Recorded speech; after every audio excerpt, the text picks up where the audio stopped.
Hello my dear student, welcome back to my channel. Class 11 এ দেখো semester 2 এর আমি তোমাদের জিওমেট্রি ক্লাস শুরু করেছিলাম এবং সরলরেখা চ্যাপ্টারটা শুরু করেছিলাম। কোন চ্যাপ্টার বলে? সরলরেখা বা স্ট্রেট লাইন। এই চ্যাপ্টারে আমি তোমাদেরকে তিনটে পার্টি টোটাল ভিডিও দিয়েছিলাম, তার মধ্যে কনসেপ্ট বুঝিয়েছিলাম এবং 2 মার্কসের অঙ্কগুলো করিয়েছিলাম, অর্থাৎ সংক্ষিপ্ত প্রশ্নগুলো অঙ্কগুলো করিয়েছিলাম। তোমরা জানো আমি এসএন দে বই করাই, তাহলে এসএন দে বইয়ের আমি পেজ নাম্বার 141 পেজের সংক্ষিপ্ত অঙ্কগুলো অলরেডি করিয়ে দিয়েছি। তিনটে পার্ট যারা দেখোনি অবশ্যই দেখে নেবে, এই ভিডিও ডেসক্রিপশনে লিংক দিয়ে দেবো, ঠিক আছে? এবং দেখো আজকে শুরু হবে তোমাদের বর্ণনামূলক, অর্থাৎ পার্ট 4 এ তোমাদের আমি 3 মার্কসের কোশ্চেন বর্ণনামূলক গুলো করাবো, পেজ নাম্বার 142 এসএন দে বই, ঠিক আছে? চলো, এই বর্ণনামূলকের কোন কোন অঙ্কগুলো তোমরা করবে সব করতে হবে না, যেগুলো দেখাচ্ছি সেগুলো করো, সেগুলো মোস্ট ইম্পর্টেন্ট, সেখান থেকে কিন্তু পরীক্ষায় তোমাদের কোশ্চেন আসবে। বাকিগুলো চেষ্টা করবে, যেগুলো আমি দেখাবো না সেগুলো না পারলে আমাকে কমেন্ট করবে, আমি করে দেবো, ঠিক আছে? তো দেখো আজকে শুরু করবো আমরা বর্ণনামূলকের। একটু তোমরা সবাই বই বের করে দাগিয়ে নাও কোন কোন অঙ্কগুলো তোমরা করবে। বেশি কিছু সব মানে দুই একটা ছাড়লেও সমস্যা নেই, দাগিয়ে নাও। তোমরা করবে বর্ণনামূলকের করবে 6 নাম্বারটা, ভেরি ভেরি ভেরি ইম্পর্টেন্ট। আচ্ছা, করবে 8 নাম্বারটা, ভেরি ভেরি ইম্পর্টেন্ট। 6, 8, তারপর 10 করবে, 10 ভেরি ভেরি ইম্পর্টেন্ট। তারপর করবে তারপর 14 নাম্বারটা করবে, 14 নাম্বারটা ভেরি ভেরি ইম্পর্টেন্ট। তাহলে কি বললাম? 6, 8, 10, 14। তারপর করবে 15 নাম্বারটা, 16 নাম্বারটা, 17 নাম্বারটা, 19 নাম্বারটা ভেরি ভেরি ইম্পর্টেন্ট। তোমরা করবে 20 নাম্বারটা, তারপর করবে 22, 23, 24, 25, 26। এই কটা অঙ্ক দাগালাম, এই কটা অঙ্ক তোমরা করবে, এই কটা অঙ্ক থেকে কমন পাবে। আমি এই কটা অঙ্ক তোমাদের ভিডিওতে করে দিচ্ছি, ঠিক আছে? শেষ পর্যন্ত দেখো, এই কটা সমস্ত অঙ্ক তোমাদেরকে ধীরে ধীরে খুব সুন্দরভাবে পড়াবো। আমি চ্যালেঞ্জ করছি, যারা আমার ভিডিও দেখো তারা জানো, যারা আমার ভিডিও দেখো না তারা একবার যদি আমার ভিডিও দেখো ভালো করে মন দিয়ে, তো 100% চ্যালেঞ্জ করছি এত সহজভাবে অঙ্ক তোমরা কোথাও সারা জীবন শেখোনি। এটা আমার কথা না, তোমাদের কমেন্টের কথা। তোমরা আমার ভিডিওতে যে কমেন্টগুলো দেখে নিও একবার। প্রচুর স্টুডেন্ট অফলাইনে পড়তে আসছে আমার কাছে, ঠিক আছে? আমার ভিডিও দেখে, ঠিক আছে? তো দেখো আমি তোমাদের শুরু করে দিই আজকে 6 নাম্বার অঙ্ক, ওকে? বর্ণনামূলক, পেজ নাম্বার 142। চলো 6 নাম্বার অঙ্ক কি বলেছে দেখো। যারা পার্ট 1, পার্ট 2, পার্ট 3 দেখোনি, এই ভিডিও ডেসক্রিপশনে লিংক দিয়ে দেবো, অবশ্যই দেখে নিও, ঠিক আছে? চলো 6 নাম্বার অঙ্ক কি বলেছে দেখো। বলছে একটা সরলরেখার লাইন দিয়েছে, বলছে x cos আলফা, বলছে কোশ্চেন বলেছে যে x cos alpha plus y sin alpha equal to 4। মাথায় রাখতে হবে জিওমেট্রির এখানে কোশ্চেনকে ভালো করে বুঝতে হবে, কি বলেছে প্রশ্নটাকে ভালো করে পড়তে হবে, ঠিক আছে? তাহলে দেখো বলছে x cos alpha plus y sin alpha equal to 4। সরলরেখাটি অক্ষ দুটিকে যে রেখাংশে ছেদিত করে তার মধ্যবিন্দু সঞ্চারপথ নির্ণয় করো। তাহলে এর একটা সরলরেখা, অক্ষ দুটিকে মানে কি বলছে বলতো? এই সরলরেখাটি x অক্ষ y অক্ষকে ছেদ করেছে। এটা x অক্ষ, এটা y অক্ষ, এটা মূল বিন্দু 0। এই সরলরেখাটি অক্ষ দুটিকে ছেদ করেছে, মানে কি বলেছে বলতো? এই যে সরলরেখা এটা এভাবে আছে, দেখো তো এভাবে আছে, এভাবে আছে, ক্লিয়ার? এই সরলরেখাটার নাম দিলাম আমি a, এটা b। এই যে ab সরলরেখাটা হচ্ছে এটা, এই সরলরেখাটা মানে ab সরলরেখা অক্ষ দুটিকে ছেদিত করেছে, মানে কি বলতো? x অক্ষ y অক্ষকে ছেদ করেছে, ক্লিয়ার? বোঝা গেল? তাহলে এই ছেদিতাংশের মধ্যবিন্দু সঞ্চারপথ, অর্থাৎ এইটুকু অংশ যে ছেদ করেছে তার মধ্যবিন্দু কোথায়? এই মধ্যবিন্দু হচ্ছে এখানে, অর্থাৎ AB এর মধ্যবিন্দু এটা, এই মধ্যবিন্দু এটা নাম দিলাম C। এই C বিন্দু সঞ্চারপথ বের করতে বলেছে, ক্লিয়ার? বলেছে যে AB সরলরেখা দেওয়া আছে, অক্ষ দুটিকে ছেদ করেছে, ওকে? তাহলে বলছে এই ছেদিতাংশ মানে এইটুকু জায়গা, এই ছেদিতাংশের মধ্যবিন্দু C, এই C বিন্দু সঞ্চারপথ বের করতে বলেছে। সঞ্চারপথ মানে লোকাস বের করতে বলেছে, ক্লিয়ার?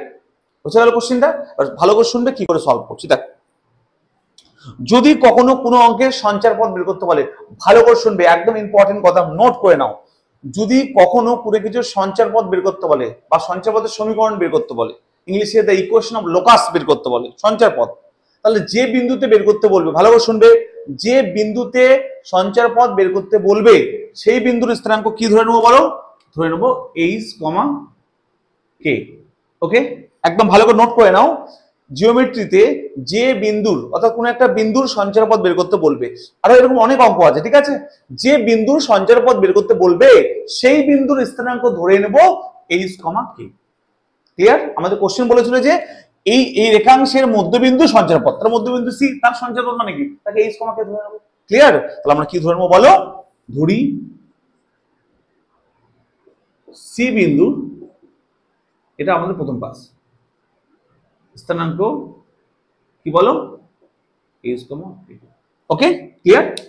বোঝা গেল? একদম ক্লিয়ার? এইটুকু আমরা করব।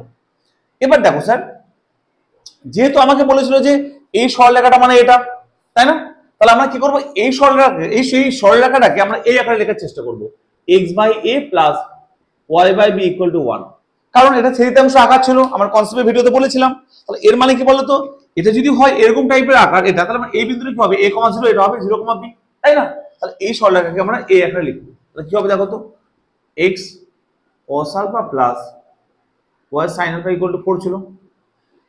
ক্লিয়ার? কি বলতে পারি দেখো তো, x cos alpha by 4 plus y sin alpha by 4 equal to 1 বলতে পারি স্যার। এবারে কি বলতে পারি দেখো তো, x by 4 by cos alpha plus y by 4 by sin alpha equal to 1, এটা বলতে পারি স্যার। দেখো তো স্যার, এবার দেখো তো স্যার, এই যে ইকুয়েশনটা এই ইকুয়েশনটা সেম টাইপ হয়ে গেল। দেখো তো, a মানে এটা, b মানে এটা। দেখো তো, x by a plus y by b equal to 1 compare করে নাও। তাহলে বলো পরিষ্কার কি বলতে পারি স্যার, আমরা বলতে পারি যে এই বিন্দুটার স্থানাঙ্ক কি বলো, এর স্থানাঙ্ক হচ্ছে, দেখো এটা a, 0 হতো, তাহলে এটা কি হবে বলো, 4 বাই cos আলফা, 0 হবে। তাহলে কি হবে, 4 বাই cos আলফা, 0। ক্লিয়ার?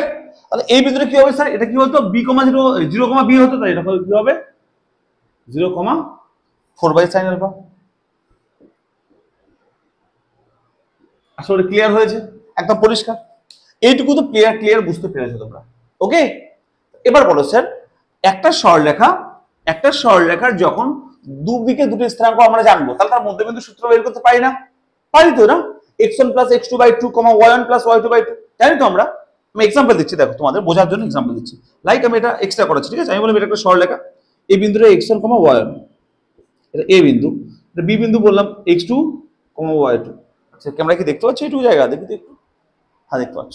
তাহলে এটা a বিন্দু x1, y1, এটা b বিন্দু x2, y2, তাহলে এর মধ্যবিন্দু হলাম এটা c।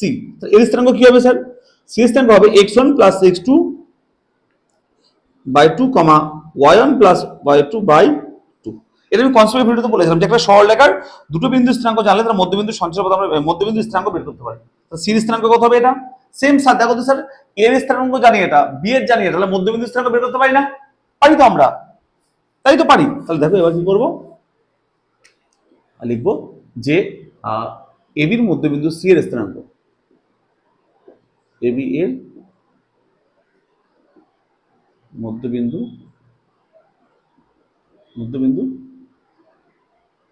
আচ্ছা, মধ্যবিন্দুর স্থানাঙ্ক আচ্ছা, মধ্যবিন্দু কি স্যার, ab এর মধ্যবিন্দু c স্যার, তাই না?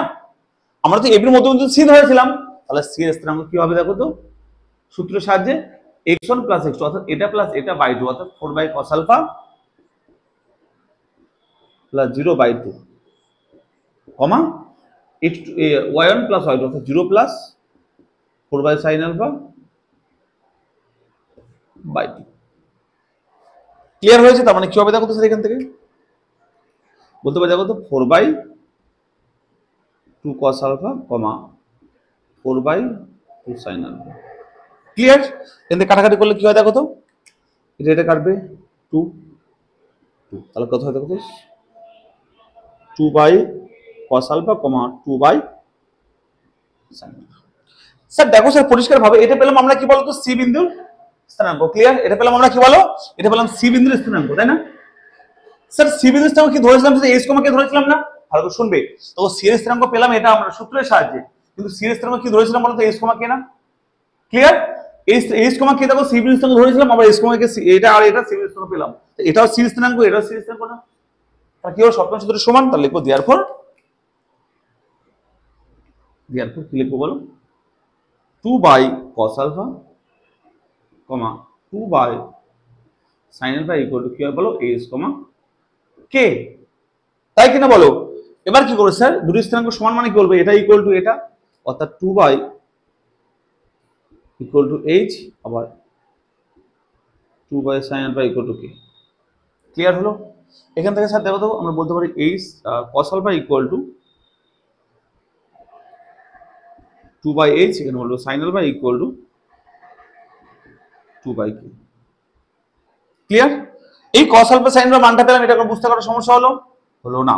এবার ভালো করে শুনবে, আর কোথায় করব, আচ্ছা এখানে করে দিচ্ছি, ঠিক আছে? এখানে করে দিচ্ছি দেখো, বলছে আমরা জানি কি জানি আমরা বলো, cos square alpha plus sin square alpha equal to 1, তাই তো জানি। চলো মান বসিয়ে দাও। cos স্কয়ার মানে কত বলো, 4/h স্কয়ার হবে, প্লাস sin স্কয়ার মানে কত বলো, 4/k স্কয়ার হবে, ইকুয়াল টু 1। এটুকু ক্লিয়ার? এটুকু বুঝতে কারো কোনো সমস্যা নেই? একদম নেই। এবার আমার কথা মন দিয়ে শুনবে স্যার, যতগুলো অঙ্ক সঞ্চয় পদ বের করতে বলে প্রত্যেকটাকে এইচ কে ধরতে বললাম না আমি, আর দেখবে শেষে গিয়ে না এই এইচ কে দিয়ে একটা ইকুয়েশন পাবোই পাবো, আমরা আরো অঙ্ক আছে আরো অঙ্ক করাবো, পাবোই এইচ কে দিয়ে ইকুয়েশন পেয়ে গেছে। এবার লিখবো দেওয়ার পর নির্ণয় সঞ্চয় পদের সমীকরণ, লিখবো দেওয়ার পর ফাইনাল উত্তর লিখছি, ঠিক আছে? কি লিখবো, নির্ণয় সঞ্চয় পথের সমীকরণ। কি লিখবো দেখো, ভালো করে শুনবে, যত অঙ্ক আছে স্যার কি করব, শেষে সঞ্চয় পথের সমীকরণ লেখার সময় এইচ এর জায়গায় এক্স আর কে এর জায়গায় ওয়াই, অর্থাৎ এখানে এক্স এখানে ওয়াই, অর্থাৎ এইচ এর জায়গায় এক্স, ভালো করে শুনবে, এইচ এর জায়গায় এক্স আর কে এর জায়গায় ওয়াই বসিয়ে দেবো। কি হবে তাহলে স্যার দেখো, এটা হবে 4/x square plus 4/y square equal to 1, এটা অ্যান্সার। ক্লিয়ার হলো সবার? এটা হবে আমাদের অ্যান্সার। আর কোনো কোশ্চেন আছে? স্যার বইয়ের সঙ্গে অ্যান্সার যদি মিলাও তাহলে কি হবে বলো তো, 4টা এদিকে গুণ করে ওদিকে ভাগ করে দিয়েছে, কমন নিয়ে ভাগ করে, তাহলে কি হবে দেখো তো, 1/x square plus 1/y square equal two 1/4। এটা যদি বইয়ের সঙ্গে উত্তর মেলাও এটা হবে অ্যান্সার। অর্থাৎ 4টা কমন নিয়ে ওদিকে ভাগ করে দিয়েছে, 1/4 করে দিয়েছে, কোনো সমস্যা নেই। এটা অথবা এটা রাখলে হলো। তাহলে ক্লিয়ার বোঝা গেল? যখন এইচ কে দিয়ে ইকুয়েশন আছে তারপরে কি করব, নির্ণয় সঞ্চয় পথের সমীকরণ লিখবো, ইংলিশে লিখবো দ্য ইকুয়েশন অফ লোকাস, লিখে এইচ এর জায়গায় এক্স কে এর জায়গায় ওয়াই, এটা হচ্ছে আমাদের অ্যান্সার। ক্লিয়ার হলো? সবার পরিষ্কার বুঝতে পেরেছে স্যার? সবার একদমই ক্লিয়ার হয়েছে আশা করি? একদম ক্লিয়ার দেখো স্যার, একদম ক্লিয়ার হয়েছে স্যার। 6 নাম্বারের মতো সেম একটা অঙ্ক বলে দিয়ে তোমরা বাড়িতে করবে, না পারলে আমি করে দেবো, চ্যালেঞ্জ করছি, পরে ভিডিওতে করে দেবো। 6 এর মতো সেম টু সেম অঙ্ক হচ্ছে যে 26 নাম্বারটা, অর্থাৎ এর শেষ অঙ্কটা, অর্থাৎ এই যে আমি দাগলাম 26 নাম্বারটা বর্ণনামূলক 3 মার্কসের, এর শেষ অঙ্কটা দেখো 26 নাম্বার। দেখো, প্রমাণ করো x cos theta plus y sin theta equal to p, সরলরেখার অক্ষ দুটির মধ্যবর্তী চিহ্ন অংশের মধ্যবর্তী চিহ্ন অংশের মধ্যবিন্দু সঞ্চয় পথের সমীকরণ হয় এত। একদম সেম টু সেম অঙ্ক 26 নাম্বার। তাহলে তোমাদেরকে আমি হোমওয়ার্ক দিয়ে দিলাম, হ্যাঁ দেখো এইচডব্লিউ দিলাম, এইচডব্লিউ কত বলো, 26 নাম্বারটা এইচডব্লিউ করবে, সেম টু সেম অঙ্ক। এই 6টা যেভাবে করলে ওই 26 নাম্বারটা সেম টু সেম করবে, কোথাও কোনো চেঞ্জ নেই, শুধুমাত্র 4 এর জায়গায় আছে p আর আলফার জায়গায় আছে থিটা।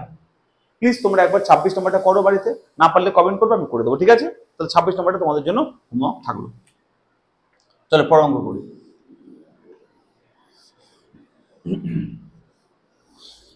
আর জিওমেট্রি অঙ্ক মাথায় রাখতে হবে, হ্যাঁ ছবি কিন্তু আঁকবে, ঠিক আছে? ছবি না আঁকলে কিন্তু জিওমেট্রি অঙ্ক তোমরা মজা পাবে না করে, হ্যাঁ ছবি কিন্তু আঁকতে লাগবে, হ্যাঁ।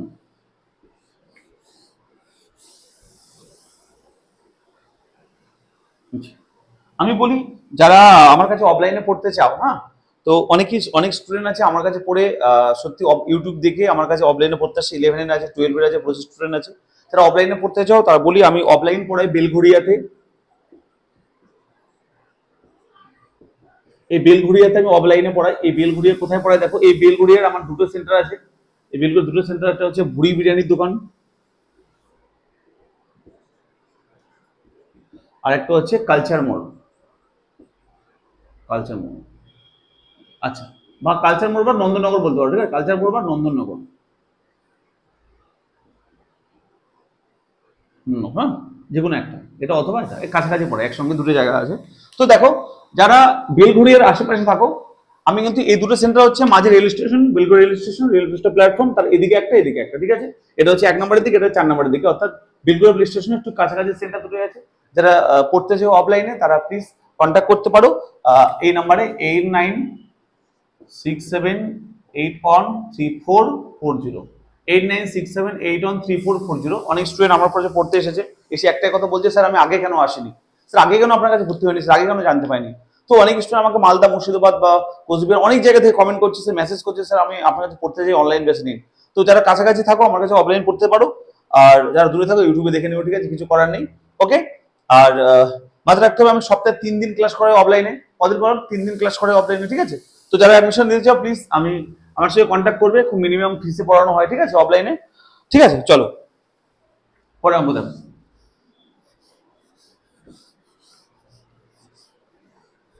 চলো পরে অঙ্ক কি বলেছে দেখো, 8 নম্বর হয়ে গেল, 6 নম্বর হয়ে গেল। 8 নম্বরটা দেখো, নাম্বার 8। 8 নম্বর কি বলেছে ভালো করে শুনবে। বলছে একটি গতিশীল সরলরেখা তার সব অবস্থানে অক্ষ দুটির সঙ্গে যে ত্রিভুজ উৎপন্ন করে তার ক্ষেত্রফল 2c²। ভালো করে শুনবে। একটি গতিশীল সরলরেখা তার সব অবস্থানে অক্ষ দুটির সঙ্গে যে ত্রিভুজ উৎপন্ন করে তার ক্ষেত্রফল 2c²। গতিশীল রেখার অক্ষ দুটির মধ্যবর্তী ছিন্ন অংশের সঞ্চয়পথ। আবার সঞ্চয়পথ বের করতে বলেছে, ঠিক আছে? তাহলে কি বলেছে দেখো, অক্ষ দুটির সঙ্গে বলেছে, তাহলে একটা গতিশীল সরলরেখা ছিল এটা। সেই গতিশীল সরলরেখাটি এই অক্ষ দুটির সঙ্গে এক্স অক্ষ ওয়াই এর সঙ্গে একটা ত্রিভুজ উৎপন্ন করেছে। তার মানে কি এটা গতিশীল সরলরেখা, এই অক্ষ এক্স অক্ষ ওয়াই অক্ষ, তার মানে কি হবে এই ত্রিভুজটা উৎপন্ন করেছে। এই যে ত্রিভুজ ও এ, একটা গতিশীল সরলরেখা, যে সরলরেখাটি এই যে অক্ষ অর্থাৎ এক্স অক্ষ ওয়াই অক্ষের সঙ্গে কি করেছে বলো, এই ত্রিভুজটা উৎপন্ন করেছে। ত্রিভুজ ও এ বি উৎপন্ন করেছে। ক্লিয়ার আমার কথা? এই ও এ বি ত্রিভুজের ক্ষেত্রফল দিয়েছে কত বলো, 2c², কত বর্গ। ক্লিয়ার? কি বলছে কোশ্চেনটা বোঝো। একটা গতিশীল সরলরেখা লাইক এবি বলছে অক্ষ দুটির সঙ্গে একটা ত্রিভুজ উৎপন্ন করেছে। যে ত্রিভুজ কি, ও এ বি ত্রিভুজ, তার ক্ষেত্রফল কত বলে দিয়েছে, 2c², এটা বলে দিয়েছে। ক্লিয়ার? তাহলে বলছে এই মধ্যবর্তী ছিন্ন অংশ আগের মতো সেম, যে অক্ষ দুটির মধ্যবর্তী ছিন্ন অংশ মানে কি, এটা হচ্ছে মধ্যবর্তী ছিন্ন অংশ। মধ্যবর্তী ছিন্ন অংশের মধ্যবিন্দু, মানে মধ্যবর্তী ছিন্ন অংশ মানে এইটুকু এবি, তার আবার মধ্যবিন্দু মানে এটা সি। ভালো শুনবে। বলছে অক্ষ দুটির মধ্যবর্তী ছিন্ন অংশ মানে কি বলতো, এটা অক্ষ এক্স অক্ষ ওয়াই অক্ষ, তার মধ্যবর্তী মানে এইটুকু জায়গা, তার আবার মধ্যবিন্দু, তার মধ্যবিন্দু মানে সি, এর আবার সঞ্চয়পথ বের করতে বলেছে। ক্লিয়ার? তাহলে আমরা কি ধরবো, আবার সি বিন্দু কি ধরবো, এইচ কমা কে। যেমনটি একটু আগে বললাম না, সঞ্চয়পথ যে বিন্দুতে বের করতে বলবে তার স্থানাঙ্ক কি ধরবো, এইচ কমা কে। তাহলে বলেছে যে এই এবির মধ্যবিন্দু সঞ্চয়পথ, তাহলে এবির মধ্যবিন্দু এইচ কমা কে ধরলাম। একটু ক্লিয়ার? তাহলে ধরি এই সরলরেখার ইকুয়েশনটা ধরি এবি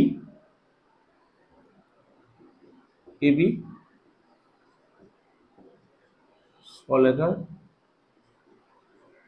সমীকরণ কি ধরবো বলো, দেখো x/a plus y/b equal to 1, এটা ধরি এবি সরলরেখার সমীকরণ। ক্লিয়ার হলো?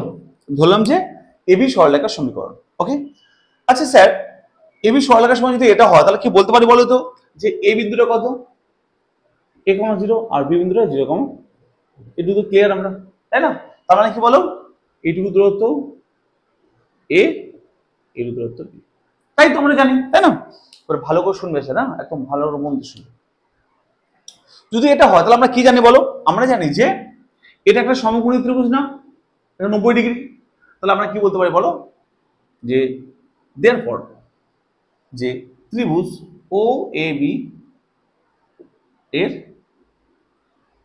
ক্ষেত্রফল কি জানি বলো, হাফ ইন্টু ভূমি ইন্টু উচ্চতা না, তাই না? তাহলে half mod of a into b, এত বর্গ। আমরা কি বলতে পারি, তাই না? দেখো এটা ভূমি না, এটা উচ্চতা না, ত্রিভুজটা এটা ভূমি, এটা উচ্চতা, তাহলে হাফ ইন্টু ভূমি ইন্টু উচ্চতা। আচ্ছা মড কেন দিলাম স্যার, মড দিলাম বিকজ কারণ ক্ষেত্রফল নেগেটিভ হতে পারে না, তাই মড দিলাম। ঠিক আছে, এটুকু ক্লিয়ার? কারণ এ বির মান তো কত আমরা জানি না, আর ক্ষেত্রফল নেগেটিভ হতে পারে না, তাই মড দেব সবসময়। ঠিক আছে, ক্ষেত্রফল দূরত্ব এগুলো মড দেবে। এটুকু ক্লিয়ার? তারপর বলো স্যার দেয়ারফর এটা একটা ক্ষেত্রফল পেলাম, তাই না আমরা? আর কোশ্চেনের মধ্যে বলে দিয়েছিল এই ত্রিভুজের ক্ষেত্রফল কত বলো, 2c² বলেছিল। তাহলে এটাও ক্ষেত্রফল এই ত্রিভুজের, এটাও ক্ষেত্রফল এই ত্রিভুজের, দুটোতে সমান হবে। দেখো শর্ত অনুসারে therefore 1/2 mod a b equal to কত বলো, 2c²। ক্লিয়ার? বা দেখো কি হবে, mod a b equal to 4c² হবে, তাই না? এখানে কি বলছে, মড কি করবো, এ বি ইকুয়াল টু কি করবো বলো, প্লাস মাইনাস 4c² করবো। কেন বলো, কারণ প্লাস মাইনাস কেন করলাম দেখো, কারণ এই যে ছবিটা এদিকে যে ত্রিভুজ উৎপন্ন করেছে, তাই না? এদিকে উত্তর পারতো না কেন বলো, এটা পজিটিভ সাইড, এখানে ত্রিভুজটা উৎপন্ন করেছে, ত্রিভুজটা এখানে উৎপন্ন করতে পারতো, তাই না? এদিকে দেখো এখানে লাইনটা এখানে হতো, এবি হতো না, এবি যদি এখানে হতো নেগেটিভ সাইড হতো না, আর যেহেতু পজিটিভ সাইড আর নেগেটিভ সাইড দুদিকে হতে পারতো না, সেজন্য আমরা কি করবো বলো, প্লাস মাইনাস নিয়ে নেবো। ক্লিয়ার? এইটুকু বোঝা গেল? এবার শুনবে।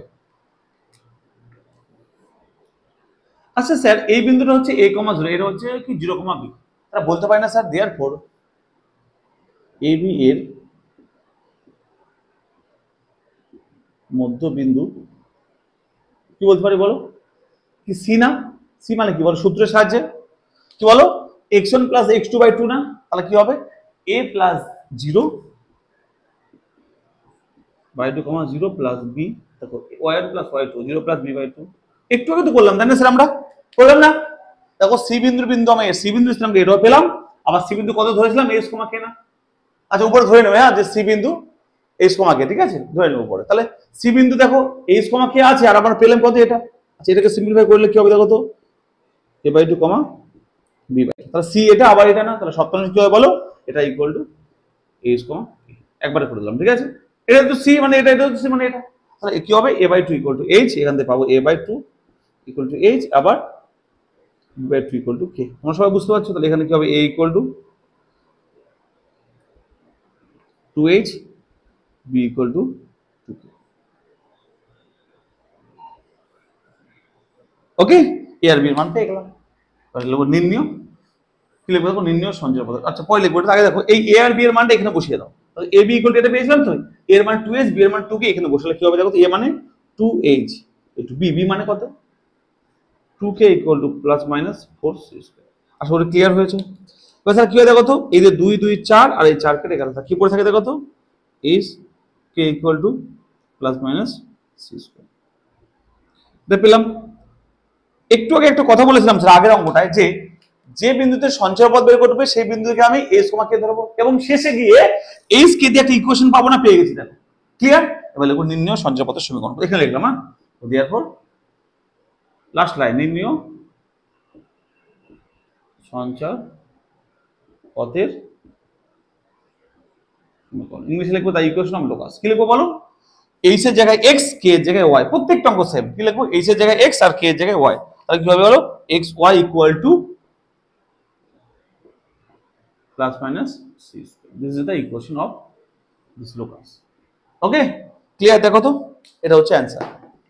পরিষ্কার বোঝা গেল স্যার? একদম সহজ জিনিস, ঠিক আছে, একদমই চাপ নেবে না, একদমই টেনশন করার চেষ্টা করবে না, ঠিক আছে। এভাবে প্রত্যেকটা অঙ্ক আমি ধরে ধরে তোমাদেরকে বুঝিয়ে দেবো। আর যারা অফলাইনে পড়তে চাও প্লিজ যোগাযোগ করে নেবে, ঠিক আছে। অনেকে আছে যে হয়তো অনেক অ্যাডমিশন নিয়েছে, ঠিক আছে, অনেক 11-এ নিয়েছে, 12-এ নিয়েছে, ঠিক আছে।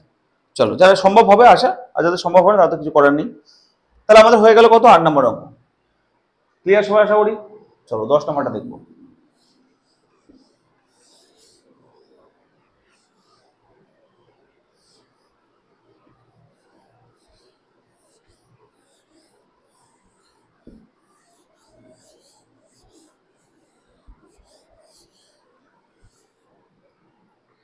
চলো 10 নম্বরটা কি বলেছে দেখো,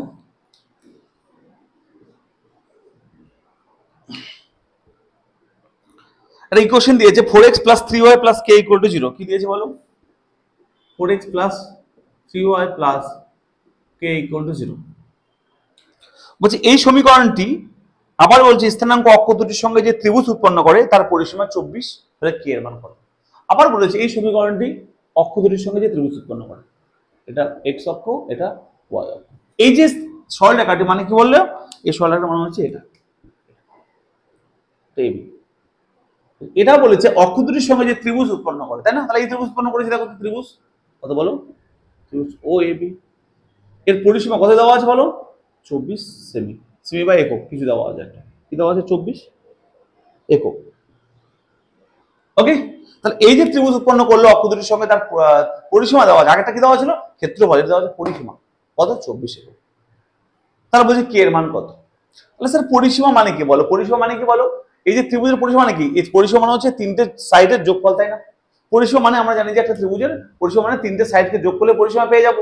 তাহলে এর পরিসীমা মানে হচ্ছে যে এটা যোগ এটা যোগ এটা। তাহলে স্যার দেখো আমরা যদি এক কাজ করি না, যে এই যে ইকুয়েশনটা দেওয়া আছে, এই ইকুয়েশনটা যদি আমি এই আকারে লিখি, অর্থাৎ x by a plus y by b equal to 1, তাহলে সহজে বলতে পারি কি বলো, এটুকু দূরত্ব কত a, এটুকু দূরত্ব b, তাই না। এটা তো বলতে পারি আমরা। ক্লিয়ার? তাহলে আমরা কি করবো, এই সরলরেখাকে এভাবে লিখব। আর কি হবে দেখো, 4x plus 3y equal to minus K, এখান থেকে 4x by minus K plus 3y by minus K equal to 1, এখান থেকে হচ্ছে x by minus K by 4 plus y by minus K by 3 equal to 1। দেখো তো এই যে সরলরেখাটা দেওয়া ছিল, এটাকে আমরা কি করলাম, এই আকারে লিখলাম, তাই না বলো, লিখলাম কিনা বলো, এই আকারে দেখো লিখলাম। তার পরিষ্কার বলতে পারলাম বলো, এটা এটা মানে এ, মানে এইটুকু দূরত্ব এ ছিল, তাই না। এটা হলে তাহলে এখানে কি হবে বলো, এ মানে কে বাই 4, কি হবে বলো কে বাই 4। আচ্ছা মাইনাসটা কেন নিচ্ছি না বলো তো, মাইনাসটা হচ্ছে উল্টা দিকে ছিল, তাই এক্স এর নেগেটিভ দিকের জন্য, ঠিক আছে। যদি ছবিটা পজিটিভ দিকে নিয়েছে কোনো সমস্যা নেই, তাহলে এক্স মানে এইটুকু দূরত্ব নেগেটিভ হতে পারে না, দূরত্ব নেগেটিভ হতে পারে না, তাই এইটুকু দূরত্ব হচ্ছে k/4, ঠিক আছে। নেগেটিভ সাইন আছে কারণ এটা নেগেটিভ দিকে ছিল, তাই ক্লিয়ার। আচ্ছা, বলে এইটুকু দূরত্ব কত হবে বলো, k/3 কত হবে, k/3। দেখো দূরত্ব কোনো নেগেটিভ হতে পারে না, তাই মাইনাস দিলাম না। মাইনাসটা কেন আছে এখানে, কারণ নেগেটিভ দিকে ছবিটা হতো, আমি পজিটিভ দিকে ছবিটা করেছি, কোনো সমস্যা নেই, ঠিক আছে। আচ্ছা, তাহলে স্যার দেখো আমার পরিসীমা দেওয়া আছে, আর পরিসীমা যদি বের করতে চাই তাহলে দেখো তো তিনটে বহু যোগফল লাগবে। এই বহুটা তো পেয়ে গেছি, এটা পেয়ে গেছি, এটা বের করতে হবে। বলো পিথাগোরাসের সূত্র যদি ইউজ করি আমি, এটা সমকোণী ত্রিভুজ কিনা বলো, তাই না। পিথাগোরাসের সূত্র ইউজ করা যাবে, তাই না, কারণ এটা হচ্ছে লম্ব, এটা ভূমি, এটা অধিভুজ, তাই না। তা কি অধিভুজ করে ইকুয়াল টু লম্ব স্কয়ার প্লাস ভূমি স্কয়ার, তাহলে আমরা কি করবো বলো, ত্রিভুজ ও এ বি থেকে পাই, কি পাই বলো, পিথাগোরাসের সূত্র থেকে বলো, অধিভুজ মানে কি AB, AB equal to AB square বা এবি ইকুয়াল টু বা এবি স্কয়ার ইকুয়াল টু কি হয় বলো, প্লাস মাইনাস, আচ্ছা এবি দিলাম, স্কয়ার দিলাম না, উল্টো আবার কি হয় বলো, আচ্ছা প্লাস মাইনাসটা পরে দেবো, এখন দেবো না। আর এবি মানটা বের করো, কি হয় বলো, লম্ব স্কয়ার প্লাস ভূমি স্কয়ার, এটা স্কয়ার প্লাস ওটা স্কয়ার মানে হবে K square by 9 plus K square by 16, তাহলে এটা স্কয়ার প্লাস এটা স্কয়ার, তাহলে কি হবে এখান থেকে স্যার দেখো, এখান থেকে পেয়ে যাবো কি বলো তো, এটা প্লাস মাইনাস করলে হবে দেখো তো 144, দশক হবে 144, এটা হবে দেখো তো 16 কে স্কয়ার প্লাস 9 কে স্কয়ার, ওকে। মানে হবে কত বলো, 25 কে মানে 5 k/12। তাহলে আমরা কার মান পেলাম বলো, এই এবির মান পেলাম হচ্ছে 5 k/12। আচ্ছা প্লাস প্লাস কেন নিলাম, তো এবি তো দূরত্ব মাইনাস হতে পারে না, তাই প্লাসটা নিলাম, ঠিক আছে। তাই এটা হবে দেখো তো 5 k/12। তাহলে আমরা কি পেলাম বলো, এবির মান পেলাম, বিসি পেয়েছি, এবি, ওবি আর ওএ পেয়েছি। তাহলে পরিসীমা মানে কি বলো, তিনটে যোগফল না, এটা প্লাস এটা প্লাস এটা, তাহলে লিখবো কি দেয়ারফর ত্রিভুজ ও এবি এর পরিসীমা কি হয় বলো, তিনটে যোগফল অর্থাৎ k/3 plus k/4 plus 5 k/12, তাই না। এটা পরিসীমা তো, এটা পরিসীমা। আবার দেখো তো বইয়ের মধ্যে দেওয়া ছিল স্যার এটা পরিসীমা না, এটাও এটা সমান হবে কিনা সব সমস্যা, তা দেওয়ার পর কি হয় বলো, এটা ইকুয়াল টু এটা অর্থাৎ k/3 plus k/4 plus 5 k/12 equal to কত হবে 24, ওকে। সেটি লসাগু করলে হবে কত, 12 লসাগু হবে। আচ্ছা পরিসীমা তাই না, তাই এটা পরিসীমা তো, এটা নেগেটিভ হতে পারে না, তাই এটাকে মড দেবো, ঠিক আছে, এটা কি দেবো মড দেবো, কারণ নেগেটিভ তো হতে পারে না এটা, তাই না, পরিসীমা কি নেগেটিভ হতে পারে কি, নেগেটিভ হতে মড দিলাম। এবার দেখো এখানে কি হবে, লসাগু এটা হলে কি দাও তো 4k প্লাস 3k প্লাস এটা 1 হয়ে গেলে হবে 5k মড ইকুয়াল টু কত বলো 24। এখানে কি হবে বলো, অ্যাড করলে 3 4 7 5 12 কে বাই 12 ইকুয়াল টু 24। এখানে কি হবে বলো তো, 12 12 কাটবে,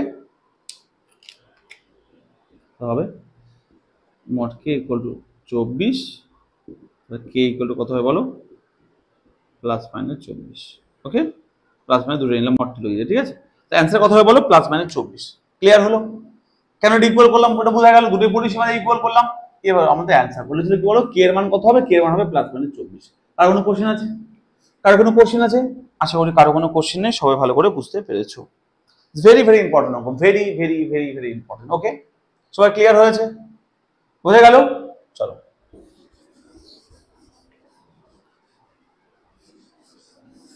পরে অঙ্ক।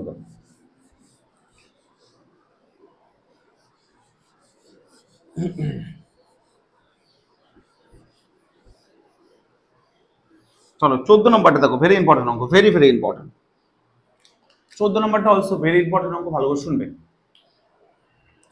দুটো সরলরেখা দিয়েছে 4x plus 3y equal to 5 cos alpha, কি বলেছে 4x plus 3y equal to 5 cos alpha.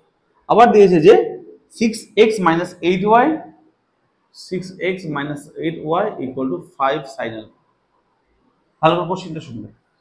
বলছে এটা একটা সরলরেখার ইকুয়েশন দিয়েছে, এটা একটা সরলরেখা দিয়েছে। আমি এই সরলরেখাটা ভাবলাম এটা লাইন, এটা এ এটা বি। এই সরলরেখাটা ভাবলাম কি বলতো, এই লাইনটা হয় এ বি সরলরেখা, এটাকে ভাবলাম কি বলো এই লাইনটা হয় এটা সি এটা ডি সরলরেখা। ক্লিয়ার, এটা একটা সরলরেখার ইকুয়েশন, তো ভাবলাম এ বি সরলরেখা হয় এটা। এই কোশ্চেনে এটা সিটি সরলরেখা হবে। তা বলো স্যার কোশ্চেন বলেছে কি জানো, বলছে মূল বিন্দু থেকে এই সরলরেখার উপর লম্ব দূরত্ব সেটা p1 এবং মূল বিন্দু থেকে এই সরলরেখার উপর লম্ব দূরত্ব p2। ওকে, তাহলে একটা ইকুয়েশন প্রমাণ করতে দিয়েছে। তাহলে মূল বিন্দু থেকে কোনো সরলরেখার উপর লম্ব দূরত্ব হলে কি করে ক্যালকুলেশন করতাম স্যার দেখো একবার। এটা মূল বিন্দু যদি হতো 0,0, থিওরিতে বলে দিয়েছিলাম, আবার বলছি দেখো, এই সরলরেখা যদি এরকম হতো ax by c = 0, তাহলে এই যে মূল বিন্দু থেকে লম্ব দূরত্ব এটা যদি আমাদের p হতো দূরত্বটা, তাহলে আমরা কি করতাম বলতো, p = mod, কি করতাম এই 0 0 x y জায়গায় স্যাটিসফাই করে দিতাম, হ্যাঁ সিদ্ধ করে দিতাম। তাহলে x এর জায়গায় 0 বসা, y এর জায়গায় 0 বসা, তাহলে কি হবে a × 0 b × 0 এখানে c পড়ে আছে বাই রুট ওভার, দেখো এই x এর কোএফিসিয়েন্ট স্কয়ার a স্কয়ার হবে আর b এর কোএফিসিয়েন্ট y এর কোএফিসিয়েন্ট b, তাহলে b স্কয়ার, এটা হবে आंसर। ক্লিয়ার, বোঝা গেল? তাহলে সেম সূত্র ইউজ করবে এখানে। বলছে এখানে মূল বিন্দু ছিল, তাই এখানে মূল বিন্দু নিয়ে নাও। বলছে মূল বিন্দু থেকে দূরত্ব বলেছিল এই সরলরেখার উপর, মূল বিন্দু হচ্ছে 0, এটা 0,0, ও 0,0, লম্ব দূরত্ব এটা ভালো আমাদের বইয়ের মধ্যে বলেছে এটা ইকুয়াল টু কি হলো p1 বলেছে। ক্লিয়ার? আবার এটাও বলেছে যে এখানে মূল বিন্দু হচ্ছে ও 0,0, এটা বলেছিল লম্ব দূরত্ব কত বলো, এটা বলেছিল p2। ভালো করে শুনবে, মূল বিন্দু থেকে এই সরলরেখার লম্ব দূরত্ব বলেছিল p1, এটা বলেছিল p2। ওকে, তাহলে বলো স্যার এই যে সূত্র অনুযায়ী আমরা কি বলতে পারি বলো, যে p1 = mod 0 0, এখানে x y z স্যাটিসফাই করে দাও, সেটা করে যেমন করলাম, তাহলে কি হবে দেখো তো 4 × 0 3 × 0, এটা হবে দেখো তো -5 cos আলফা হবে কিনা বলো। cos আলফা কে দিকে নিয়ে আসতে হলো -5 cos আলফা হবে, তাহলে c হয়েছিল সেম এখানে করেছি, বাই কি হবে রুট ওভার 4 এর স্কয়ার প্লাস এটা স্কয়ার হবে 3 স্কয়ার। আবার এখানে সেম বলো p2 = কি হবে, mod 0 0 পুট করলে হবে দেখো তো 6 × 0 -8 × 0, এটা হবে মাইনাস এদিকে 5 sin আলফা, মাইনাস এদিকে নিয়ে আসলাম -5 আলফা -5 sin আলফা হলো, বাই রুট ওভার কি হবে বলো 6 স্কয়ার প্লাস এটা 8 স্কয়ার, আচ্ছা -8 -8 স্কয়ার। ক্লিয়ার, বুঝা গেল? আচ্ছা এবার দেখো আমরা কি বলতে পারি দেখো তো, 0 0 হয়ে যাবে, তাহলে -5 mod -5 sin আলফা, আচ্ছা cos আলফা বাই কি আছে বলো তো 16 + 9 25, তাহলে হবে 5 হয়ে যাবে রুটের ভিতরে, তাই কি না বলো।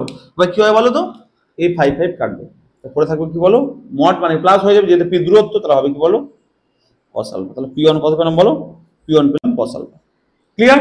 এখান থেকে দেখো স্যার p2 বের করো, কি হবে দেখো 0 0, তাহলে হবে দেখো -5 sin আলফা বাই 36 + 64 100, তাহলে রুট মানে 10 হয়ে যাবে। ক্লিয়ার হলো,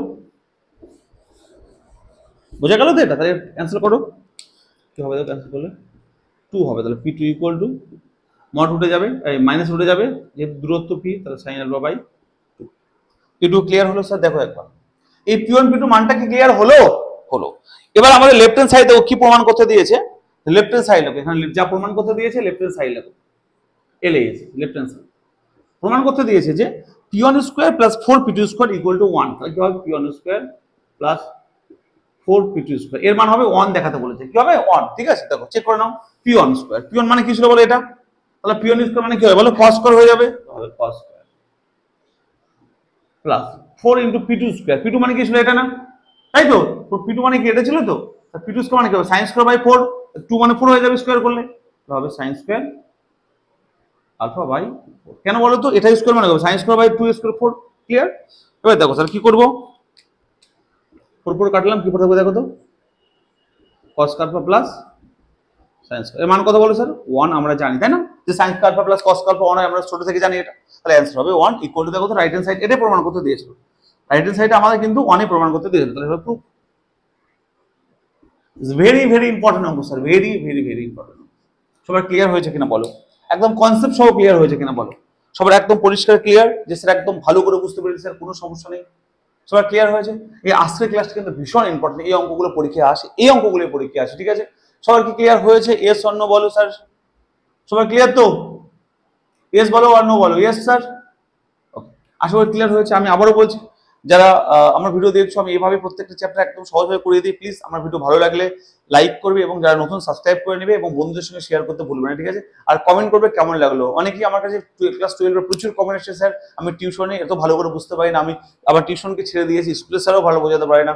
তো আমি তোমাদের ফিলিংসটা জানতে চাই যে তোমাদের কেমন লাগলো। প্লিজ একটা কমেন্ট করতে একদম ভুলবে না। আমি তোমাদের জন্য একদম সমস্ত ফ্রিতে, যারা অনেক দূরে আছে স্যার আমি কি করে স্যার করবো ক্লাস, তো অবশ্যই এইভাবে ভিডিওতে পেয়ে যাবে ইউটিউবে, ঠিক আছে? যারা কাছাকাছি আছো অফলাইনে পড়তে পারো আমার কাছে, কোনো সমস্যা নেই। সপ্তাহে 3 দিন পড়াবো, কারণ সিলেবাস 4 মাসে শেষ করতে হবে অফলাইনে, ঠিক আছে? অনলাইনে শেষ করার চেষ্টা করবো আমি, ঠিক আছে? আমার সঙ্গে থেকো, ভালো থেকো, আজকে এই পর্যন্ত থাক। দেখা হচ্ছে এর পরের পার্টে, পরের ভিডিও নিয়ে, পরের অঙ্কগুলো নিয়ে, ঠিক আছে? ভালো লাগলে প্লিজ একটু শেয়ার করে দেবে, ঠিক আছে? টাটা।